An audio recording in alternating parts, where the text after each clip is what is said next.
سب سے پہلے یہ نوٹ کیجئے کہ نفس کا لفظ قرآن مجید میں 3 معنی میں آیا۔ ایک اس کے معنی ہے کوئی شخصیت، مکمل شخصیت، کسی کی ذات پوری کی پوری ذات۔ اب شخصیت انسان کی بھی ہے اور ایک شخصیت، ایک ذات اللہ تعالیٰ کی، لہٰذا یہ لفظ اگرچہ انسانی شخصیت کے لیے تو قرآن مجید میں بے شمار مرتبہ ہے، لیکن میں صرف یہ نوٹ کرا لینا چاہتا ہوں کہ اللہ کے لیے بھی لفظ نفس ہے۔ حالانکہ ایک اعتبار سے یہ لفظ جو ہے گھٹیا وانی میں استعمال ہوتا ہے، یعنی نفس امار، لیکن یہ ہے کہ اللہ تعالیٰ کی ذات کے لیے بھی یہ لفظ قرآن مجید میں 4 مقامات، کیونکہ اس سے مراد ہے ذات باری تعالیٰ، ایک پوری شخصیت، جس کو اقبال نے اپنے لیکچر میں کہا ہے the infinite ego، وہ جو ایک خودی ہے، انائے کبیر وہ ایک ذات ہے، وہ ایک شخصیت ہے، وہ صرف کوئی وجود مطلق نہیں ہے، وہ صرف کوئی روح کائنات نہیں ہے، وہ صرف کوئی بے جان مادہ نہیں ہے، بلکہ ایک شخصیت ہے، ایک ذات، مکمل شخصیت، مکمل ذات، انائے کبیر، وہ جو انفائنائٹ ایگو۔ چنانچہ یہ نوٹ کر لیجیے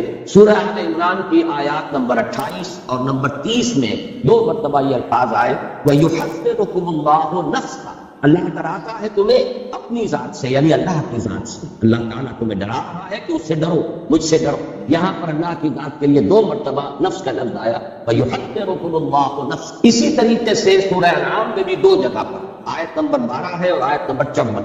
آیت نمبر 12 میں فرمایا کتب علی نفسہ الرحمہ، اللہ تعالیٰ نے اپنی ذات پر واجب کر دی ہے رحمت۔ رحمت کو اس نے اپنی ذات پر، اپنے آپ پر واجب کر دیا۔ یہ میں اس لیے مثال دے رہا ہوں کہ اپنا آپ، اپنی ذات، اس کے لیے انسانوں کے لیے تو بے شمار مرتبہ لفظ نفس آیا ہے قرآن مجید میں، لیکن ذات باری تعالیٰ کے لیے بھی لفظ نفس کا اطلاق چاہتا ہے۔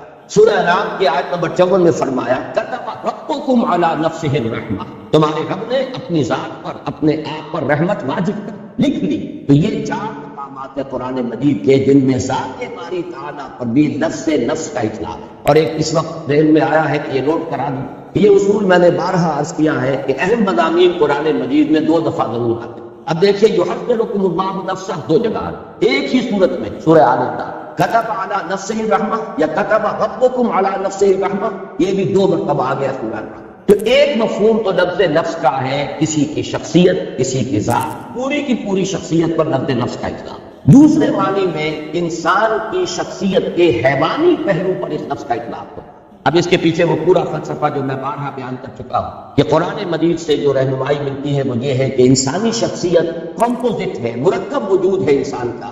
ایک اس کا حیوانی وجود ہے، وہ خاکی الاصل، زمین سے، مٹی سے، درخت آف دی ارتھ سے جو ہے یہ وجود میں آئے، کلیس۔ اور ایک اس کا روحانی وجود ہے، وہ عالم ارض سے متعلق ہے، اس کا ایک خصوصی ربط اور تعلق ہے ذات باری تعالیٰ کے ساتھ۔ وَنَفَخْتُ فِيهِ مِن رُوحِي، یہ دونوں بڑے متضاد ہیں اپنے تقاضوں کے اعتبار سے بھی اور اپنے اوریجن کے اعتبار سے۔ ایک کا منبع زمین ہے، ایک کا جو بھی جہاں سے اس کا تعلق ہے وہ عالم علوی ہے، وہ بلند عالم۔ اس میں یوں سمجھ لیجئے کہ انسانی شخصیت کا جو حیوانی پہلو ہے اس کے لیے لفظ نفس آتا ہے۔ یہی وجہ ہے کہ اس حیوانی پہلو کا اگر خلاصہ لب لباب آپ کہیں گے تو وہ ہے جان، حیات، جو حیوانات میں بھی ہے۔ کتے میں بھی جان ہے، بلی میں بھی جان ہے، گھوڑے میں بھی جان ہے، گدھے میں بھی جان ہے، گھاس کے تنکے میں بھی جان ہے۔ یہ تمام جو ہے، چاہے وہ نباتاتی حیات ہو، چاہے وہ حیواناتی حیات ہو، زمینی حیات جو ہے، اس میں زندگی جو ہے قدر مشترک ہے۔ انسان کا بھی جو حیوانی وجود ہے وہ صرف جسم نہیں، جسم، حیات، یہ زندگی جو ہے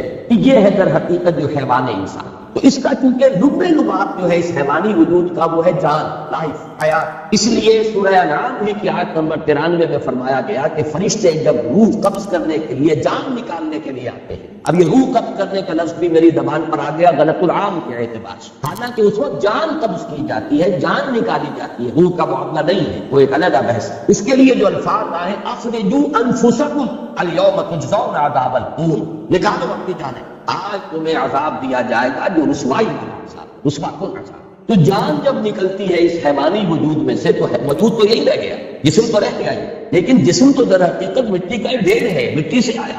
اس کا جو اصل حاصل ہے خلاصہ، جیسے کہ کتے میں اس کی جان جو ہے وہ اصل سے ہے، ورنہ اس کے بعد جو ہے گل سڑ جائے گا اور اس کا کوئی حقیقی وجود نہیں ہے۔ اسی طرح حیوانی وجود جو انسان کا ہے اس کا بھی اصل لب لباب جان ہے، حیات، لائف۔ باقی ورنہ یہ جسم جو ہے یہ تو تحلیل ہو کر اور منتشر ہو کر مٹی ہو کر مٹی میں مل جائے. تو جان کے لیے بھی اس قرآن مجید میں لفظ اخرجوا انفسکم، نکالو اپنی جان. اور یہی دوسرا پہلو ہے کہ جس کے لیے سورہ یوسف کی آیت نمبر 53 میں اور جو 13ویں پارے کی پہلی آیت ہے اس میں لفظ آیا ہے ان النفس لامارۃ بالسوء. کیونکہ یہ حیوانی وجود ہے انسان کا، تو جو حیوانی جبلتیں ہیں، جو اینیمل انسٹنکٹس ہیں، جو محرکات عمل ہے حیوانی، وہ سب کے سب اس کے ساتھ بتاتے ہیں. یہ ہمارے حقیقی وجود کا ایک رخ ہے، ایک پہلو. یہ آدھا وجود ہے انسان کا جو حیوانی وجود ہے. اس اعتبار سے اس کے لیے نفس کا لفظ آیا، لیکن نفس کے ساتھ صفت آئی ان النفس لامارۃ بالسوء.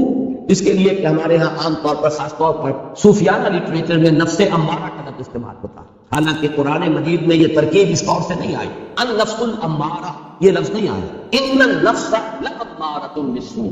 یعنی یہ جو حیوانی نفس ہے انسان کا، یہ تو لازماً برائی کا حکم دے گا. کیوں دے گا؟ اس لیے کہ یہ اینیمل انسٹنکٹس جو ہے یہ بلائنڈ ہے. انسان کو بھوک لگتی ہے، پیٹ کھانے کو مانگتا ہے، اسے اس سے غرض نہیں ہے کہ وہ حلال کھانا کھا رہا ہے یا حرام کھا رہا ہے. اسے تو اپنی بھوک کی سیٹسفیکشن درکار. پھر یہ کہ وہ فی نفس ہی وہ گوشت جو ہے چاہے بکری کا ہے اور چاہے وہ سور کا ہے، نفس کو تو اس سے بھی تعلق ہے. پھر بکری کا بھی ہے تو حلال ذریعے سے کمایا گیا یا حرام ذریعے سے کسی کی جیب کاٹ کر جا کر بکری کا گوشت خرید لیا گیا. ان چیزوں سے نفس کو بحث نہیں. اسے تو جو بھی ٹینشن اندر ڈیولپ ہو جاتا ہے، بھوک کا ٹینشن انسانی نفس کے اندر، اسے اپنی تسکین چاہیے اور وہ تسکین پیٹ کو بھرو. اسی طرح شہوت ہے، جنسی جذبہ ہے، وہ تو اپنی تسکین چاہتا ہے، گریٹیفیکیشن چاہتا ہے. اسے اس سے غرض نہیں حرام راستے سے ہو، حلال راستے سے ہو، برائی سے ہو، بھلائی سے ہو، جائز سے ہو، ناجائز سے، اس کی کوئی غرض. تو یہ جو انسان کے جو حیوانی جبلتیں، حیوانی انسٹنکٹس ہیں، یہ جو اس کے محرکات عمل ہے حیوانی، یہ رجحانات و میلانات جو حیوانی ہیں، یہ چونکہ اندھے ہیں، انہیں خیر اور شر اور انہیں حلال و حرام اور جائز و ناجائز سے بحث نہیں ہے. لہذا ان کے لیے فرمایا گیا یہ تو برائی کا حکم دے. پھر ان کے اندر بعض وہ جبلتیں بھی ہیں، جیسے کہ ایڈلر نے اس کو کہ آئیڈینٹیفائی کیا، دی ارج ٹو ڈومینیٹ. انسان چاہتا ہے کہ غلبہ حاصل کرے، دوسروں پر تفکر، حب تفکر. اب اس میں بھی انسان اندھا ہو جاتا ہے، جائز راستے سے ہو، ناجائز سے ہو، لوگوں کے حقوق تلف کر کے ہو، لوگوں پر اپنا جو ہے قہاری اور اپنے جبر کو مسلط کرنے سے ہو. لیکن اس انسان کہ اسے تفکر پر فقیت حاصل ہو جاتی. یہاں یہ نوٹ کر لیجیے کہ در حقیقت جدید نفسیات جو ہے وہ انسانی شخصیت یا نفسیات انسانی کے صرف اس پہلو سے بحث کرتے ہیں، کیونکہ روحانی وجود اس کے دائرۂ تحقیق و تفتیش سے خارج نظر آنے والا وجود یہی ہے. ایکسپیریمنٹ کا اگر موضوع بن سکتا ہے یہی وجود بن سکتا ہے. آج کل کی سائیکالوجی جو ہے وہ ایکسپیریمنٹل سائیکالوجی ہے، وہ اس کا اصل اس کی اساس فزیولوجی پر ہے. علم عقلیات جو ہے انسان کے جو اعضاء ہیں ان کا وظائف الاعضاء یہ اس کی بنیاد ہے، اور اس کے لیے سائنٹیفک اب تحقیقات ہوتی ہے. نظریاتی پہلو اس میں بہت کم رہ گیا، اصل جو ہے نظریاتی پہلو ہے اور سائنٹیفک اور حقائق کے پہلو. ظاہر بات ہے اس کا موضوع بنے گا انسان کا یہ حیوانی وجود. یہی ہے کہ جس کو آپ دیکھ سکتے ہیں، اس کی تحلیل کر سکتے ہیں، اس کا تجزیہ کر سکتے ہیں.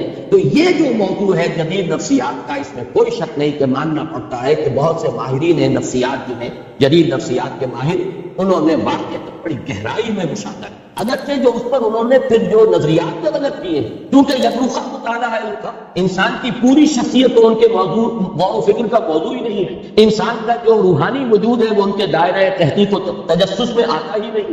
لہذا وہ یکطرفی بات، جیسے کہ دجال کے بارے میں فتنہ دجالیت کے بارے میں کہا کہ وہ یک طرفہ ایک ترقی ہے انسان کی.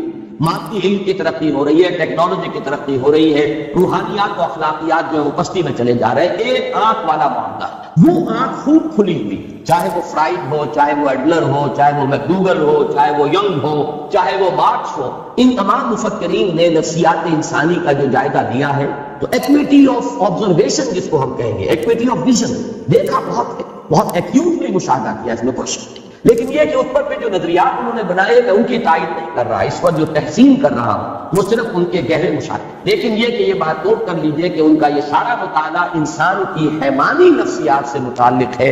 انسان کی اصل انسانی نفسیات جن کو ہم کہہ سکتے ہیں کہ وہ انسان کے روحانی وجود سے متعلق ہیں، اس کے ضمن میں ادھر حقیقت ان کی تحقیق اور جستجو کا میدان ہے.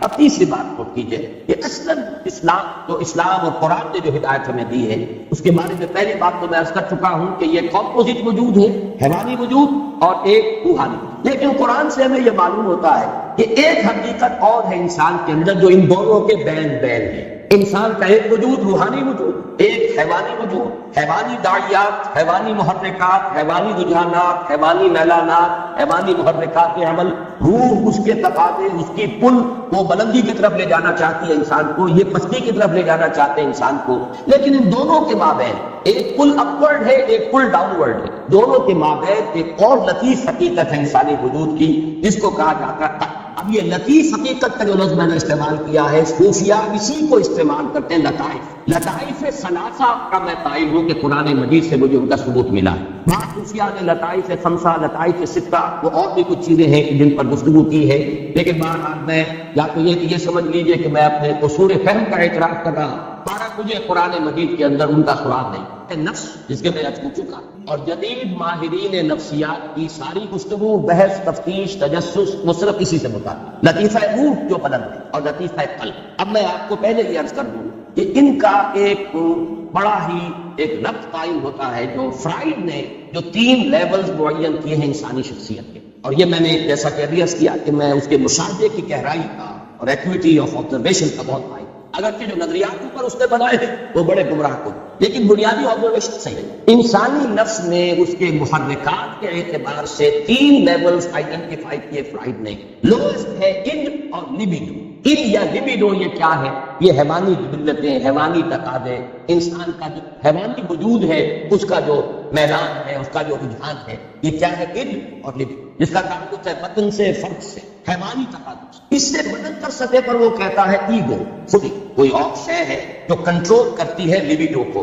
اِن کو، لیبیڈو کو کنٹرول کرنے والا کوئی ہے انسان کے اندر جس کو وہ ایگو سے تعبیر کرتا ہے۔ اور اس سے اوپر ایک اور شے کو آپ نے مشاہدہ کیا اور اس کو وہ تعبیر کرتا ہے سپر ایگو۔ اس ایگو سے اوپر بھی ایک ایگو ہے، ایک اور بلند تر خودی ہے، ایک خودی عام ہے اور ایک خودی اس سے بھی بلند ہے، سپر ایگو۔ اس سپر ایگو کی جو توضیح اس نے کی ہے وہ گمراہ کن، لیکن میں جو اس وقت اس کی صرف تعریف کر رہا ہوں وہ اس اعتبار سے کہ 3 لیولز کو جو اس نے آبزرو کیا اور آئیڈینٹیفائی کیا، یہ بھی اس کے مشاہدے کی گہرائی جو ہے اور اس کے اوپر دلالت کرتا ہے۔ ان لطائف ثلاثہ جو کورسپونڈنگلی قرآن مجید میں آئے ہیں وہ نفس امارہ یا حیوانی نفس، یہ ہے اِن یا لیبیڈو، ایگو یہ قلب، لطیفہ قلب، اور سپر ایگو یہ در حقیقت لطیفہ روح۔ یہ 3 لطائف ہیں انسان کے۔ اب نوٹ کیجئے اس کو، روح کا مسکن ہے قلب، روح مکین ہے قلب، اور باقی پورا وجود حیوانی جو ہے وہ گویا کہ وہ انسان کے اِن یا لیبیڈو سے عبارت ہے، وہ نفس امارہ۔ قرآن مجید جو ہمارے سامنے حقائق بیان کرتا ہے ان کو اگر اس ترتیب سے میں بیان کروں تو یوں ہے کہ قلب منبع ارادہ، ہمارے وجود میں ارادہ جو ہے اس کا منبع سرچشمہ دل ہے، قلب۔ وہ جو غالب نے کہا جانتا ہوں ثواب کعب و زہد پر، طبیعت ادھر نہیں آتی، دل نہیں مانتا، دل نہیں راضی خدا، دل مان جائے تو بس پھر تو ہر معاملہ درست ہو جائے گا۔ یہ دل جسے ہم کہتے ہیں یہ قلب منبع ارادہ۔ البتہ اس قلب کے اوپر، اور دیکھیے لفظ قلب کیا ہے، قلب کا مادہ ہے جس کے معنی ہے بدلنا۔ جیسے اس دل کو میں نے بار عرض کیا ہے یہ ہمارے جسم کا ایسا عضو ہے، یہ قلب، اسے کبھی آرام نہیں، باقی تمام اعضاء کو آرام ملتا ہے، ہمارے تمام خلیات جو ہیں انہیں آرام ملتا ہے، دماغ بھی آرام کرتا ہے، کم سے کم 2-3 گھنٹے سوتا ہے، نہ خواب دیکھتا ہے نہ کچھ اور سوچتا ہے، لیکن یہ کہ اس کے بعد اس کا آرام پورا ہو جاتا تو خواب دیکھنا شروع کر دیتا ہے، سو رہے لیکن خواب دیکھتا ہے، وہ دماغ چلتا ہے اس کی مشین، لیکن کچھ عرصہ اسے آرام کا درکار سوائے اس قلب کے کہ اس کے آرام کا مطلب موت ہے، فزیکل ڈیتھ، لہٰذا یہ ہر وقت کبھی سکڑ رہا ہے اور کبھی وہ پھیل رہا ہے، اس کے لیے ہر وقت تبدیلی کی کیفیت ہے، تو اس سے بھی اس کے لفظ کا مناسبت قائم ہوتی ہے اس کی حقیقت کے ساتھ۔ اس قلب کے اوپر 2 اثرات پڑتے ہیں، ایک طرف روح کے اثرات پڑ رہے ہیں اور دوسری طرف نفس امارہ کی پل ہے اس پر، اور اس کو صحیح کر تعبیر کریں گے ہم ایمانی حقائق کی روشنی میں کہ یہ قلب جو ہے اس کے اندر روح انسانی ہے جو روح ربانی ہے حقیقت کے اعتبار سے، نفخت فیہ من روحی، یا تو یہ قلب جو ہے شفاف آئینے کے مانند ہوتا ہے جس میں سے اس روح کے انوار چھن چھن کر پورے وجود کو نورانی بنا۔ نفس امارہ کی گرفت نہیں ہے قلب پر، بلکہ جو انوار روح ہے، روح کے انوار وہ قلب کے آئینے میں سے، شفاف آئینے میں سے چھن چھن کر باہر آ رہے ہیں اور پورے وجود کو منور کر دیا۔ یا یہ ہے کہ اِن یا لیبیڈو، نفس امارہ کا اتنا تسلط ہو گیا ہے قلب پر، اس کی شہوت، اس کی خواہشات، اس کی دنیاوی جو تمنائیں اور آرزوئیں ہیں، طول امن ہے، اس سب میں اس قلب کو سیاہ کر دیا، یا جیسے حدیث میں آتا ہے قلب کو بند کر دیا۔ حضور نے باقاعدہ مٹھی بند کی. انسان جب گناہ کرتا ہے تو ایک داغ پڑ جاتا ہے، پھر گناہ کرتا ہے پھر دوسرا داغ پڑ گیا، توبہ کرتا ہے تو دھل جاتا ہے داغ، توبہ نہیں کرتا تو داغ پر داغ، یہاں تک کہ اسے ہم یہ بھی کہہ سکتے ہیں کہ وہ سیاہ ہو جاتا ہے. اگر سیاہ ہو گیا ہے تو اب روح جو ہے اندر دفن ہو گئی، اس کا نور اب نکل کر وجود انسانی میں سرایت نہیں کر سکتا. اب یہ ظلمت ہی ظلمت ہے، تاریکی ہی تاریکی ہے، وجود حیوانی جو ہے اس کے اندر اب کوئی نورانیت باقی نہیں رہے. یہ ہے وہ کیفیت جس کو حضور نے فرمایا پھر دل بند ہو جاتا ہے. اور اسی کو قرآن کہتا ہے ختم اللہ علی قلوبہم وعلی سمعہم. جب کسی تھیلی کو بند کر دیتے تو اوپر مہر لگا دیتے، اب کوئی شے اس میں نہ نکلے گی نہ اس کے اندر داخل. تو دل میں سے نہیں نکل سکتے انوار روح کی، اور دل میں داخل نہیں ہو سکتی کوئی نصیحت کوئی موعظہ، اس لیے کہ مہر لگ چکی. یہ کیفیت کیا ہے؟ یہ وہ کیفیت ہے کہ قلب انسانی پر فیصلہ کن غلبہ ہو گیا ہے.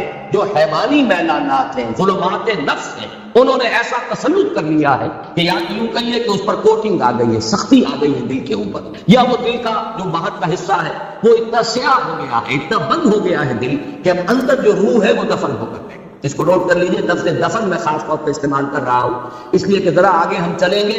قد افلح من زکاہا وقد خاب من دساہا. دسا یا دسو کے معنی ہے کسی شے کو دفن کرتے. یہ لفظ آگے آ جائے گا، تیسری صورت ہے، بلکہ اگلے ہفتے انشاءاللہ ہفتے کو ہم یہ سورۃ الشمس پڑھیں گے. اور یا پھر دوسری شکل ہے جو میں نے عرض کیا کہ اگر آئینہ قلب صاف اور شفاف ہے تو روح کے انوار اس میں سے نکل رہے ہیں اور اس نے پورے وجود حیوانی کو منور کر. یہ ہے دو ایکسٹریم کنڈیشن. اس دوسری کنڈیشن کی ایکسٹریم صورت جو ہے وہ ہے شخصیت محمدی صلی اللہ علیہ وسلم. یہ نہیں تھا کہ آپ کے ساتھ نفس تھا نہیں، یہ نہیں تھا کہ آپ کے اندر جو ہے جسمانی تقاضے تھے نہیں، یہ نہیں تھا کہ آپ کو بھوک نہیں لگتی تھی یا آپ کے اندر جو ہے وہ جنسی تقاضا نہیں تھے، لیکن یہ کہ اس سب کے اوپر روح محمدی کے انوار ایسے فیصلہ کن طور پر غالب ہو چکے تھے کہ پورا وجود نورانی ہو چکا تھا. اس اعتبار سے حضور کو اگر نور مجسم کہا جائے تو مجھے کوئی اعتراض نہیں. اس معنی وہ جس کو آگے بڑھا کر جو فلسفے اس پر ایجاد کر لیے گئے وہ عددش ہے، لیکن اس معنی میں کہ روح محمدی صلی اللہ علیہ وسلم اتنی اس کی نورانیت قوی ہے، اور جو نفس ہے وہ حضور نے اس طور سے اس پر قابو پا لیا کہ روح کے انوار سے آپ کا پورا وجود جو ہے وہ منور ہو گیا. اس کے لیے سورہ نور کی مول جو رکوع ہے، 5واں رکوع، اس میں جو تعبیر آئی ہے اسے ذہن میں تازہ کر لیجئے. نور علی نور، یہ تو انوار ہی انوار ہے پورے وجود کے اندر.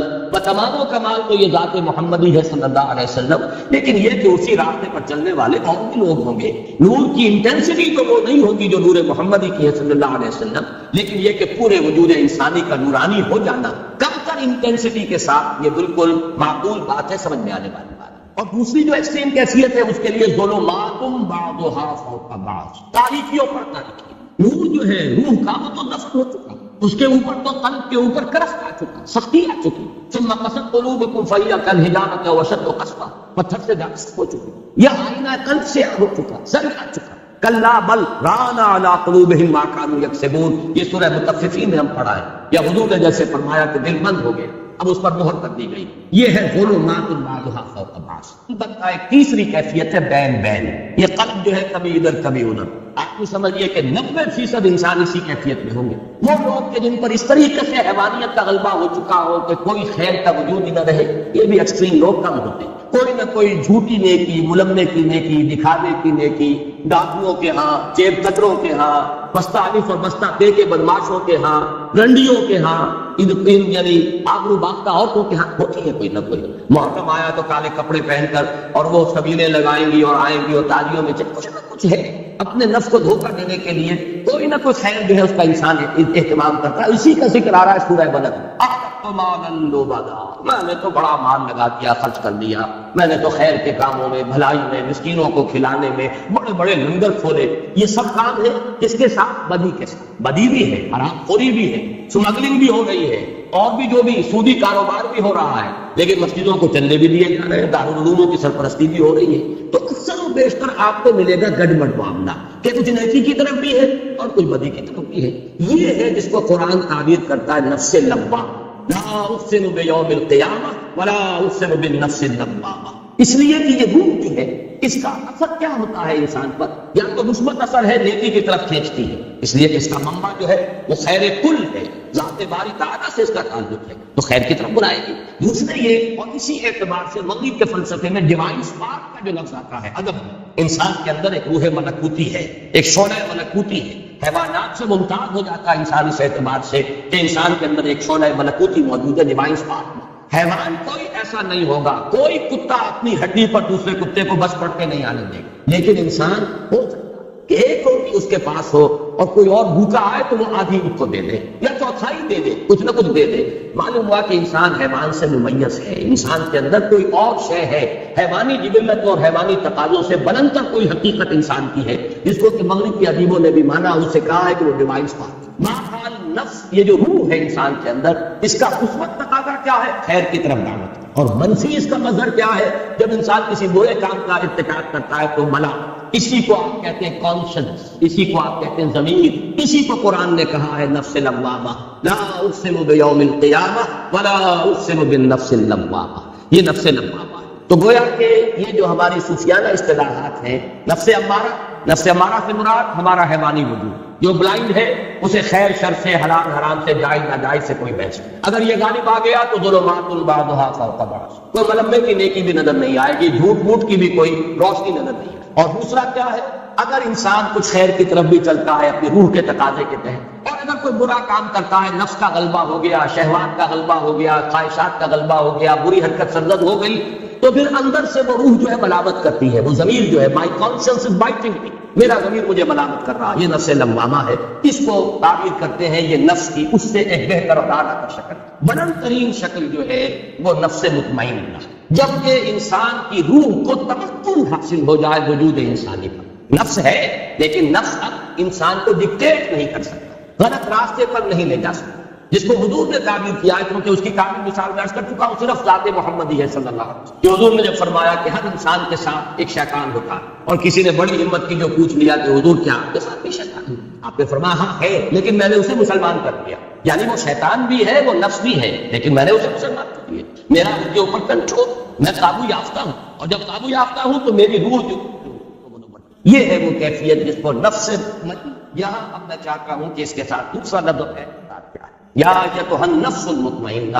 ابھی تک میں نے عرض کیا کہ نفس کا نفس مکمل شخصیت کی توضیح کے لیے بھی آتا ہے، تعبیر کے لیے. نفس ہمارے صرف حیوانی وجود کے تقاضے کے لیے بھی آتا ہے، جس کا خلاصہ حب لباب ہے ہماری جان، اور اسی معنی میں نفس امارہ کا لفظ استعمال ہوتا ہے. پھر نفس بحیثیت کل جب آئے گا تو نفس مطمئنہ یہ پوری انسانی شخصیت کی وہ کیفیت کہ جس میں انسان کا لطیفہ روح جو ہے اس درجے غالب آ چکا ہے پورے وجود پر کہ وہ لطیفہ نفس جو ہے وہ ہوتے ہوئے بھی غیر مؤثر ہو گیا، اور تمکن حاصل ہو گیا اس کے پورے وجود پر، حکمرانی اور تسلط جو ہے وہ ہو گیا ہے اس کے روحانی. اب مطمئنہ کسے کہتے ہیں؟ اطمینان. یہ ہم اردو میں اس کو لکھتے ہیں تو اطمینان لکھتے ہیں یہ کے ساتھ، عربی میں اصل میں یہ لفظ ہے اطمینان، حمزہ کے ساتھ. جو استقرار و ثبات، کسی چیز پر جم جانا، یہ ہے در حقیقت اطمینان کا اصل مطلب. اس اطمینان کے دو رخ ہیں، اور یہ میں اس مرتبہ اپنے حقیقت ایمان والی بحث میں ایمان کا امن سے تعلق اس پر تفصیل سے بیان کر چکا ہوں اس مرتبہ کے محاذات. انسان کو دو قسم کے اطمینان درکار ہے، ایک ذہنی اطمینان اور اس کو ہم ذہنی سکون سے بھی تعبیر کرتے ہیں، ایک قلبی اطمینان یا قلبی سکون. اسے اطمینان کہیں، سکون کہیں، امن کہیں، تینوں الفاظ یہاں ہم مانی ہو جائے.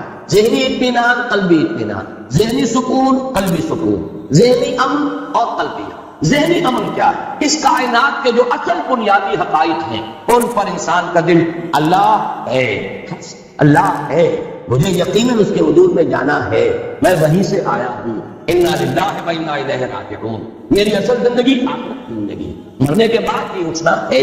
یہ جب ہے ہو جاتا، اب اس میں شکوک نہ رہے، شبہات نہ رہے، وہ بات نہ ہو کہ ان نظن الا ظنا وما نحن بمستيقنين. گمان سا تو ہوتا ہے لیکن یقین نہیں ہوتا، یہ نہیں، بلکہ جسے کہا گیا سورہ حجرات میں انما المؤمنون الذين آمنوا بالله ورسوله ثم لم يرتابوا. ہرگز یہ ہے ذہنی اطمینان. انسان کو معلوم ہے میں کہاں سے آیا ہوں، کہاں جا رہا ہوں، مبدأ و معاد، جس کے لیے میں نے وہ شعر سنایا بارہا کہ اگر یہ انسان کو معلوم نہیں تو اس کی مثال اس بے لنگر کے جہاز کی سی ہے. ایک ایسا مسافر جسے یہی معلوم نہیں میں چلا کہاں سے تھا، میرا گھر کہاں ہے اور جا کہاں رہا تھا، جس کی یادداشت کہیں، میموری جو ہے اس کی کہیں اثناء سفر میں اس کی ظاہر ہو گئی، اسے یاد ہی نہ رہا. اس کی کیفیت کیا ہے؟ نہ ہاتھ باغ پہ ہے نہ پا ہے رکاب میں. البتہ یہ کہ وہ رخش عمر جو ہے وہ چل رہی ہے، لو میں ہے رفع عمر کہاں دیکھیے تھا میں کیا معلوم کہاں جا کے رک جائے گی، یا جس کی بہتر تعبیر یہ ہے کہ نہ ابتدا کی خبر ہے نہ انتہا معلوم رہا، یہ بہم کہ ہم ہیں تو یہ بھی کیا معلوم، یہ اسکیپٹسزم ہے، ایگنوسٹسزم ہے، لا ادریت ہے، احتیاطیت ہے، اس شکوک ہے، شبہات ہے، کسی شے پر یقین نہیں، یہ ذہنی خلجان ہے انسان۔ اور قلبی اطمینان کیا ہے؟ قرآن مجید کی اصطلاح میں اس کا نام ہے زوال خوف و حزن، نہ خوف رہے نہ حزن رہے، کچھ نہیں ہوگا جب تک کہ اللہ کا اذن نہ ہو، وہ میرا مولا ہے، وہ مولانا، تو کس بات کا خوف؟ جو ہوگا خیر ہوگا، اس لیے کہ بے کر خیر ہے، اللہ کے ہاتھ میں خیر ہے، ادھر کس کا؟ اور جو کچھ ہوا اس کے کیے سے ہوا، اس کے فیصلے سے ہوا، اس میں یقین خیر ہے، راضی من رضا ہے، اللہ کی رضا پر انسان راضی۔ زوال خوف و حزن یہ ہے قلب کا اطمینان۔ تو نفس مطمئنہ اصل میں اسے کہا جائے گا، یہ در حقیقت معرفت اور ایمان ہی کی انٹینسٹی کا نام۔ اسی کے لیے دوسری اصطلاح احسان ہے، احسان اس کا عملی پہلو ہے، اور اس کی داخلی کیفیت جو ہے وہ اطمینان والی، ذہن بھی مطمئن اور دل ٹھکا، دل بھی قائم، اس کے اندر خوف اور حزن کے کیفیتیں جو ہیں وہ سوائے جیسے کہ میں نے درس کیا تھا ایک طبعی سا اثر، اگر کسی چیز نے کاٹا ہے ایک دم ہاتھ جو ہے آپ کا ہل گیا، درد محسوس ہوا، ٹھیک ہے، یہ طبعی اثر ہے ان کا، لیکن نفسیاتی اثر نہیں کہ اس کی وجہ سے کوئی غم لاحق ہو جائے، کوئی انسان کے اوپر جو ہے مایوسی کی کیفیت طاری ہو جائے، کوئی زبان سے اللہ کے لیے شکوہ اور شکایت کے الفاظ نکل جائے، نالا و شہوت، یہ نہیں، بلکہ یہ کہ اس کے اوپر ضبط مکمل، یہ ہے در حقیقت زوال خوف و حزن۔ الا ان اولیاء اللہ لا خوف علیہم ولا هم یحزنون۔ تو اب یوں سمجھیے کہ لفظ احسان، لفظ مرتبہ ولایت، الا ان اولیاء اللہ لا خوف علیہم ولا هم یحزنون، یہ دونوں مساوی ہیں نفس مطمئنہ کی۔ جو کیفیت اس لفظ احسان میں ہے، جو کیفیت مرتبہ ولایت کی ہے، وہی نفس مطمئنہ۔ البتہ خاص کی بات جو اس کے لیے میں عرض کرنا چاہتا ہوں وہ یہ ہے اس صورت میں خاص تعلق کیا ہے اس نفس مطمئنہ کا، یا ایتھا النفس نفس المطمئنہ، اس کا تعلق اس صورت کے ساتھ کیا وہ نوٹ کر لیجیے۔ میں نے عرض کیا تھا اس سورہ مبارکہ یعنی سورۃ الفجر کی بنیادی مرکزی اہم ترین آیات کیا ہے؟ فَأَمَّا الْإِنسَانُ إِذَا مَا ابْتَلَاهُ رَبُّهُ فَأَكْرَمَهُ وَنَعَّمَهُ فَيَقُولُ رَبِّي أَكْرَمَنِ وَأَمَّا إِذَا مَا ابْتَلَاهُ فَقَدَرَ عَلَيْهِ رِزْقَهُ فَيَقُولُ رَبِّي أَهَانِ۔ اور میں نے کل لفظ ایک استعمال کیا تھا کہ پینڈولم ہے، جیسے اب تو وہ گھنٹے رہے نہیں، وہ جو کوئی بڑا گھنٹہ جو ہے دیواروں پر ہوتا تھا اور اس کا پینڈولم کبھی دائیں بائیں مسلسل چل رہا، یہ پینڈولم سمجھیے کہ انسان پر جو حالات وارد ہوتے ہیں اس دنیا میں، اگر خوشگوار حالات ہیں، کھانے کو فراوانی سے مل رہا ہے، آسائش ہے، آرام ہے، شہرت بھی اچھی ہے، دنیا میں عزت بھی ہے، اب خوش ہے انسان، دل کی کلی کھلی ہوئی، ذرا تکلیف آ گئی، ذرا مصیبت آ گئی، تنگی آ گئی، کوئی اور کسی اعتبار سے نقصان ہو گیا، اب انسان پر گھٹن طاری ہو گئی اور اس کی ایک مایوسی کی سے کیفیت طاری ہو، یا تو پھولے نہیں سما رہا یا مایوس ہو گیا، یہ ہے پینڈولم۔ جتنا جتنا اس پینڈولم کا سوئنگ زیادہ ہوگا اتنا ہی انسان معرفت سے محروم اور حقیقت سے محجوب، یہ انورسلی پروپورشنل ہوگا معاملہ، جتنی معرفت میں بلندی ہوگی ترقی ہوگی پینڈولم کا سوئنگ کم ہو جائے گا، یہاں تک کہ معرفت کا ایک مقام وہ آئے گا چٹان کے مانند انسان کھڑا ہو، کوئی کیفیت اس پر اثر انداز نہیں، جیسے چٹان ہے، کوئی بہت زوردار دریا ہے اور اس کی موجیں آ کر تھپیڑے لگا رہی ہیں، چٹان کا کوئی نقصان نہیں، اس پر کوئی اثر نہیں، یا کوئی بڑا سا پتھر بھی آ گیا لڑکتا ہوا پانی کے اندر دریائے الہار میں تو نظر ہی آ جائے گا آپ کو، لیکن اس چٹان سے کیا کرے گا؟ سر پھوڑے گا اور خود چل دے گا، سب ٹوٹ جائے گا، چٹان کو کچھ نہیں کہہ سکتے۔ وہ چٹان کے مانند بدلتے ہوئے حالات میں انسان اگر قائم ہے، یہ ہے نفس مطمئن۔ خوشی آ گئی تو ٹھیک ہے، اللہ کا فضل ہے، اللہ کا شکر ہے، لیکن یہ کہ اس کے اوپر اترانا، فرح فخور نہیں، یہ کیفیت نہیں ہو سکتی۔ اسی طرح تکلیف آگے اللہ کی طرف سے ہے، آزمائش ہے، اس میں بھی میرا بھی خیر مضمر ہے، اگر کوئی عزیز فوت ہو گیا اللہ کی شے تھی، اللہ نے لے لی، جیسے کہ میں نے کئی مرتبہ آپ کو سنایا میرے والد مرحوم نے اپنا مشاہدہ کیا، حالانکہ وہ کوئی زیادہ مذہبی شخصیت نہیں تھے، خاص طور پر یہ تصوف کے کوچے میں ان کا کوئی بھی ان کا گزر نہیں تھا، لیکن ایک بزرگ تھے ہمارے حساب میں جو میرا اسباح ذاتی میری پیدائش کا مقام بھی ہے، اور وہی تقریباً یہ سمجھیے کہ زندگی کے 15 برس گزرے ہیں، تو وہ ایک بزرگ تھے مظفر علی خان، اور ان کے پھر یہ جو خلیفہ تھے عبدالصمد خان، وہ ہے جو نینارا خود میں دفن ہے اور جن کے نام کی تختی لگی ہوئی ہے، مسلم مسجد کا سنگ بنیاد انہوں نے رکھا۔ ان کے جو بزرگ تھے، ان کے جو مرشد تھے مظفر علی خان، ان کا مشاہدہ والد صاحب نے خود بتایا ہے، 1919 میں غالباً کوئی پلیگ آئی تھی یا کوئی بہت بڑا انفلوئنزا آیا تھا، بڑی ایک وبائی کیفیت تھی، دو جوان بیٹے ان کے، اور یہ کیمل پور کی طرف کے پٹھان تھے، یعنی سرخ و سفید رنگت کے بڑے خوبصورت دو بچے۔ ایک دن ایک گیا، اگلے دن دوسرا دن۔ والد صاحب کہتے ہیں کہ میں ان کے پاس گیا ہوں، خیال تھا یہ کہ کچھ دیکھیں گے، لوگ تعزیت کر رہے ہوں گے، لیکن ان کا چہرہ جیسے ہمیشہ دمکتا ہوا ہوتا تھا ویسے ہی دمکتا ہوا اس دن میں۔ کوئی تعزیت کرتا تھا تو کہتا بھائی ٹھیک ہے کوئی بات نہیں، اللہ کی چیز کی اللہ نے میری وہ کہیں ختم تو نہیں ہو گیا، اللہ کے چلے گئے۔ یعنی یہ کہ موت زندگی کا وقفہ ہے، یعنی آگے بڑھیں گے دبنے کا، جہاں میں اہل ایمان صورت خورشید جیتے ہیں، ادھر ڈوبے ادھر نکلے، ادھر ڈوبے ادھر نکلے، فرق کیا ہے؟ آپ کا بچہ امریکہ چلا گیا ہے تو کوئی رنجن افسوس تو نہیں ہوتا، اسی طریقے سے اگر بچہ فوت ہو جائے تو وہ کہیں ختم تو نہیں ہو گیا، وہ چلا گیا دوسرے عالم منتقل ہو گیا۔ صرف یہ کہ امریکہ اسی عالم کی ایک جگہ ہے، وہ عالم دوسرا ہے، وہ انسین، وہ ہمارے لیے اس وقت کے پردے میں جو ہے وہ مشکور۔ یہ کیفیت ہے اصل میں نفس مطمئنہ۔ میں اس کے لیے آج 4 آیتیں آپ کو سنانا چاہتا ہوں، یہ پینڈولم کا سوئنگ جو ہے اس کو ذہن میں رکھیے۔ سورہ بنی اسرائیل کی آیت نمبر 83، وَإِذَا أَنْعَمْنَا عَلَى الْإِنسَانِ أَعْرَضَ وَنَأَىٰ بِجَانِبِهِ، جب ہم اس انسان پر نعمتوں کی بارش کرتے ہیں تو اعراض کرتا ہے، ہمیں بھول جاتا ہے، پہلوتی ہی کر جاتا ہے۔ وَإِذَا مَسَّهُ الشَّرُّ كَانَ يَئُوسًا، اور جب کوئی تکلیف آتی ہے بالکل مایوس ہو کر، چرمر ہو کر رہ جاتا ہے کہ اب کوئی اس کی زندگی میں نہ کوئی عزم ہے نہ ارادہ ہے، کمر ہمت ٹوٹ گئی۔ یہ ہے وہ جو میں جس کو کہہ رہا ہوں پینڈولم کا سوئنگ۔ اسی طرح سورہ شورى میں فرمایا وَإِذَا أَذَقْنَا الْإِنسَانَ مِنَّا رَحْمَةً فَرِحَ بِهَا، جب ہم انسان کو اپنے پاس سے رحمت کا مزہ چکھاتے ہیں تو فرح فخور اتراتا ہے، بولے نہیں سماتا۔ وَإِن تُصِبْهُمْ سَيِّئَةٌ فَإِنَّ الْإِنسَانَ كَفُورٌ، اور اگر کوئی برائی ان پر آ جاتی ہے تو پھر انسان ناشکرا، بھول جاتا ہے کہ ہم نے کبھی اس پر احسان بھی کیا تھا، تو نعمت بھی اسے دی تھی، بھول گیا اور بالکل ناشکرا۔ اسی طرح سورہ ہود میں فرمایا وَلَئِنْ أَذَقْنَا الْإِنسَانَ مِنَّا رَحْمَةً ثُمَّ نَزَعْنَاهَا مِنْهُ إِنَّهُ لَيَئُوسٌ كَفُورٌ، اگر ہم انسان کو اپنی طرف سے رحمت کا مزہ چکھاتے ہیں پھر سلب کر لیتے ہیں اس سے، وہ نعمت چھین لی، پھر وہ بالکل مایوس اور ناشکرا ہو کر رہ جاتا۔ سورہ حامیم السجدہ میں فرمایا لَا يَسْأَمُ الْإِنسَانُ مِنْ دُعَاءِ الْخَيْرِ وَإِنْ مَسَّهُ الشَّرُّ فَيَئُوسٌ قَنُوطٌ، انسان خیر کی طلب میں تو لگا ہی رہتا ہے، مانگتا ہی رہتا ہے اللہ تعالیٰ سے، لیکن اگر کہیں تکلیف آ گئی تو پھر وہ بالکل مایوس، یئوس فعول کے وزن پر بالکل مایوس، اور اسی میں آپ کو معلوم ہے اسی کیفیت میں بہت سے لوگ خودکشی کر جاتے ہیں۔ یئوس کفور اور یئوس قنوط، بالکل نا امید، اللہ تعالیٰ کی رحمت سے بالکل آستوں ہے۔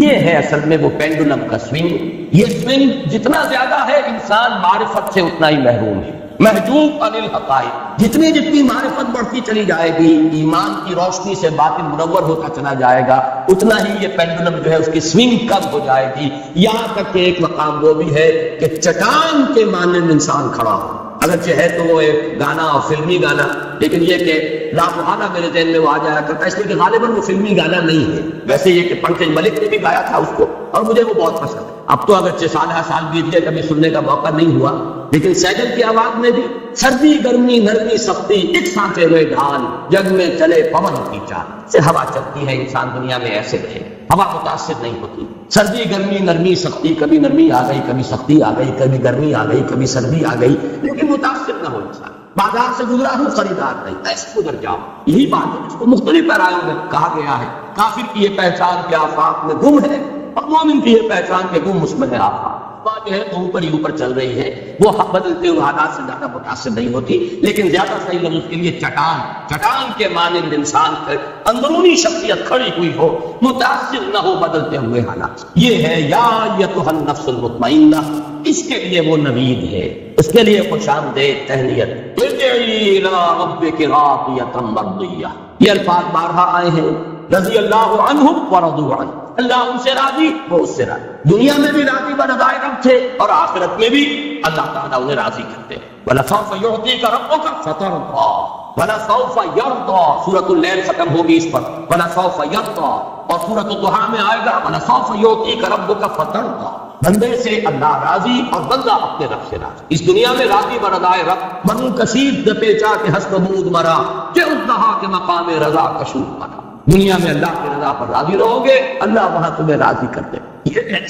یا ایتھا النفس المطمئنہ ارجعی الی ربک راضیۃ مرضیہ وادخلی فی عبادی، اب داخل ہو جا میرے خاص بندوں میں، میرے مقربین بارگاہ میں، ان کے زمرے میں، صدیقین کا جو مقام ہے، جیسے کہ فرمایا گیا جو اللہ اس کے رسول کی اطاعت کو اپنے اوپر لازم کر لے، فَأُولَٰئِکَ فاولئک مع الذین انعم اللہ علیہم من النبیین والصدیقین والشہداء والصالحین وحسن اولئک رفیقا۔ آؤ تم شامل ہو جاؤ میرے ان بندوں میں، میرے جو خاص مقربین بارگاہ ہیں، وادخلی جنتی، اور داخل ہو جاؤ میری جنت۔ یہاں لفظ جنتی جو ہے یہ میرے نزدیک اس بلند ترین جنت کی تعبیر کے لیے